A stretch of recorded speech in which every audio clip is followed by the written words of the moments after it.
इस वर्ष America, Britain, Australia, New Zealand, UAE और ग्रीस में भी वीर बाल दिवस से जुड़े कार्यक्रम हो रहे हैं। भारत के वीर साहबजादों को पूरी दुनिया और ज्यादा जानेगी, उनके महान कर्तृत्व से सीखेगी। 300 साल पहले चमकौर और सरहिंद की लड़ाई में जो कुछ हुआ वो अमिट इतिहास है। ये इतिहास बेमिसाल है। उस इतिहास को हम भुला नहीं सकते। उसे आने वाली पीढ़ियों को याद दिलाते रहना बहुत जरूरी है। जब अन्याय और अत्याचार का घोर अंधकार था, तब भी हमने निराशा को पल भर के लिए भी हावी नहीं होने दिया। हम भारतीयों ने स्वाभिमान के साथ अत्याचारियों का सामना किया। हर आयु के हमारे पूर्वजों ने तब सर्वोच्च बलिदान दिया था। उन्होंने अपने लिए जीने के बजाय इस मिट्टी के लिए मरना पसंद किया। साथियों, जब तक हमने अपनी विरासत का सम्मान नहीं किया, दुनिया ने भी हमारी विरासत को भाव नहीं दिया। आज जब हम अपनी विरासत पर गर्व कर रहे हैं, तब दुनिया का नजरिया भी बदला है। मुझे खुशी है कि आज देश गुलामी की मानसिकता से बाहर निकल रहा है। आज के भारत को अपने लोगों पर, अपने सामर्थ्य पर, अपनी प्रेरणाओं पर पूरा भरोसा है। आज के भारत के लिए साहिबजादों का बलिदान राष्ट्रीय प्रेरणा का विषय है।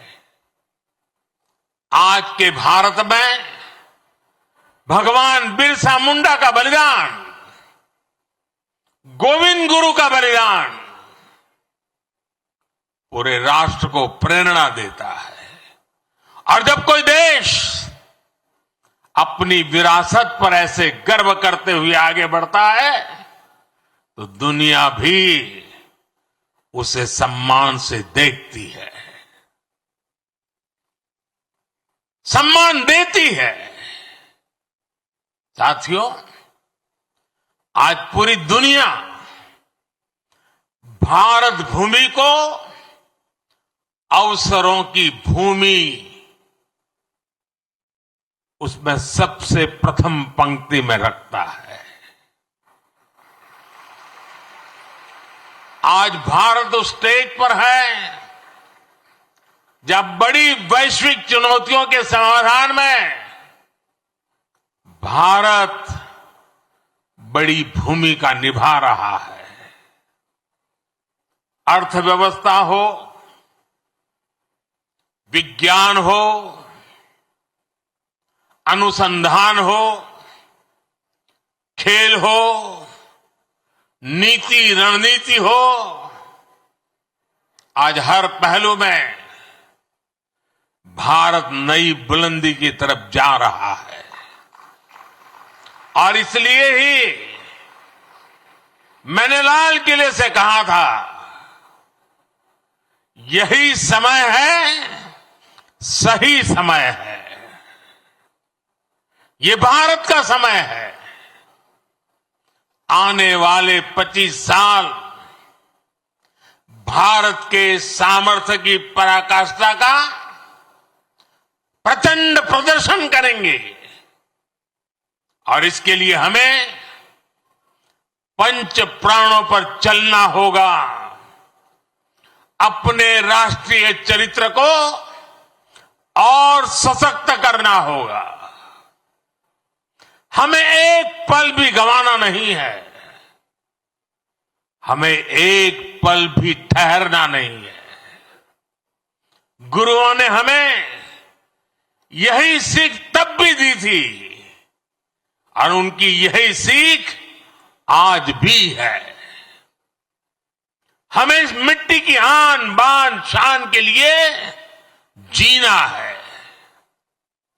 हमें देश को बेहतर बनाने के लिए जीना है।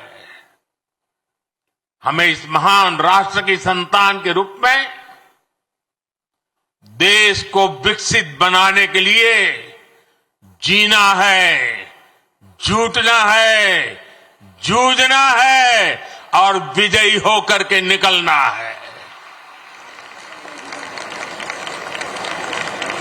मेरे परिवारजनों, आज भारत उस कालखंड से गुजर रहा है जो युगों युगों में एक बार आता है। आजादी के इस अमृत काल में भारत के स्वर्णिम भविष्य को लिखने वाले अनेक फैक्टर एक साथ जुड़ गए हैं। आज भारत दुनिया के उन देशों में से हैं जो देश सबसे ज्यादा युवा देश है। इतना युवा तो भारत अपनी आजादी की लड़ाई के समय भी नहीं था। जब उस युवा शक्ति ने देश को आजादी दिलाई तो ये विशाल युवा शक्ति देश को जिस ऊंचाई पर ले जा सकती है वो कल्पना से भी परे है।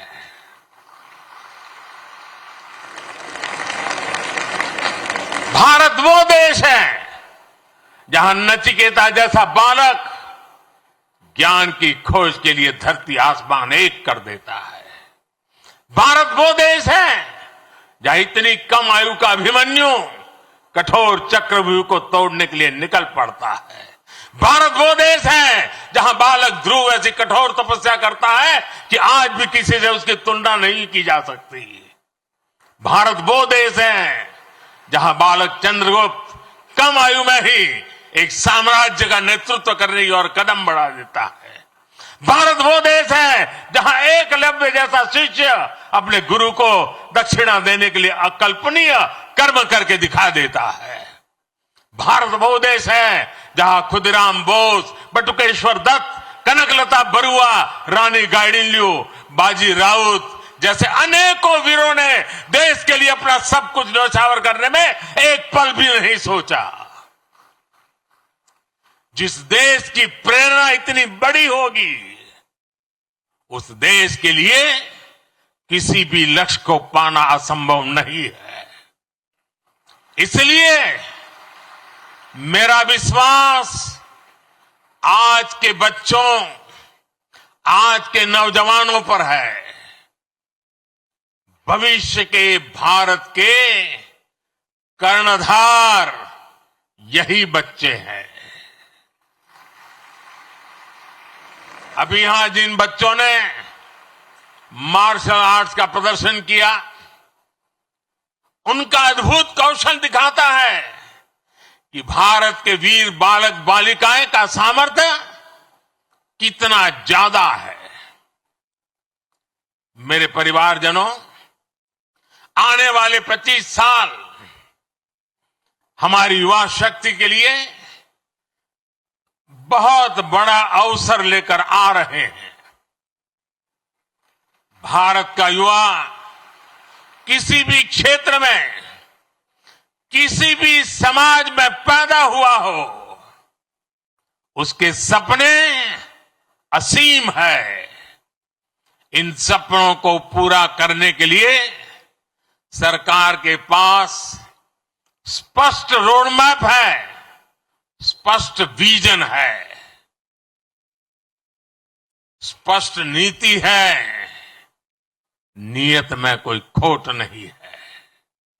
आज भारत ने जो राष्ट्रीय शिक्षा नीति बनाई है, वो 21वीं सदी के युवाओं में नया सामर्थ्य विकसित करेगी।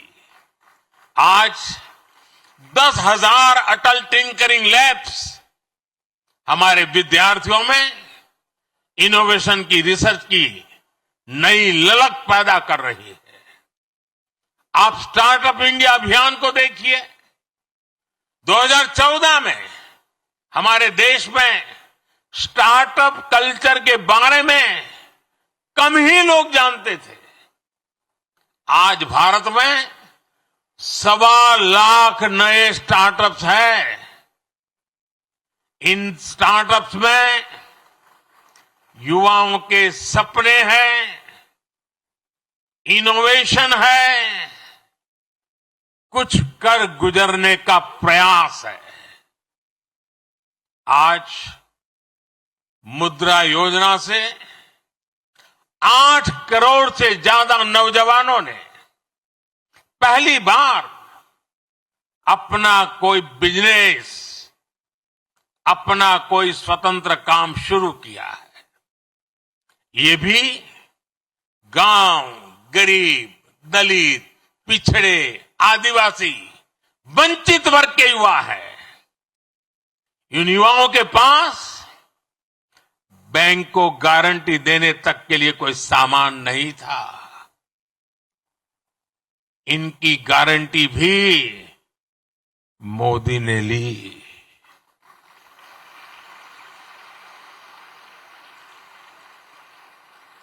हमारी सरकार इनकी साथी बनी। हमने बैंकों से कहा कि आप भयमुक्त होकर युवाओं को मुद्रा लोन दीजिए। लाखों करोड़ रुपए का मुद्रा लोन, इसे पाकर करोड़ों युवाओं ने आज अपना भाग्य बदल दिया है। साथियों, हमारे खिलाड़ी आज हर इंटरनेशनल इवेंट में नए रिकॉर्ड बना रहे हैं। इसमें से अधिकतर युवा गांवों से, कस्बों से, गरीब और निम्न मध्यम वर्गीय परिवारों से ही है।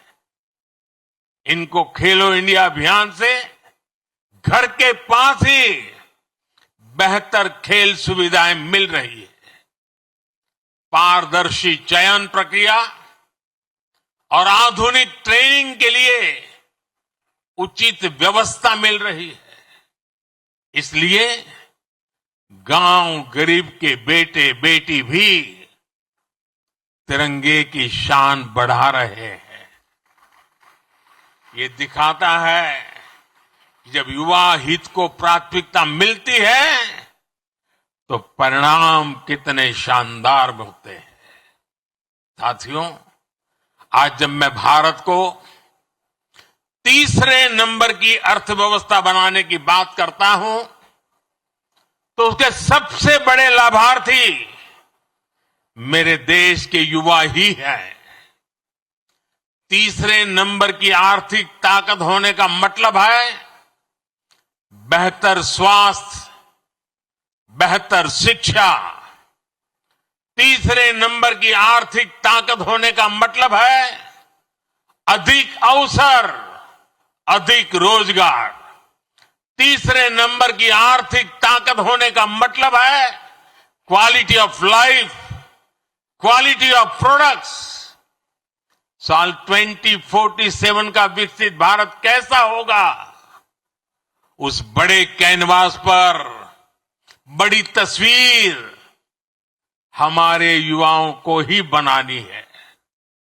सरकार एक दोस्त के रूप में, एक साथी के रूप में आपके साथ मजबूती से खड़ी हुई है।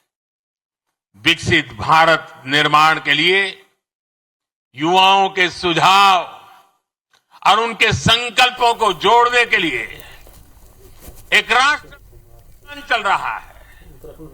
मैं सभी नौजवानों से माय गॉव पर विकसित भारत से जुड़े सुझाव साझा करने का फिर से आग्रह करूंगा।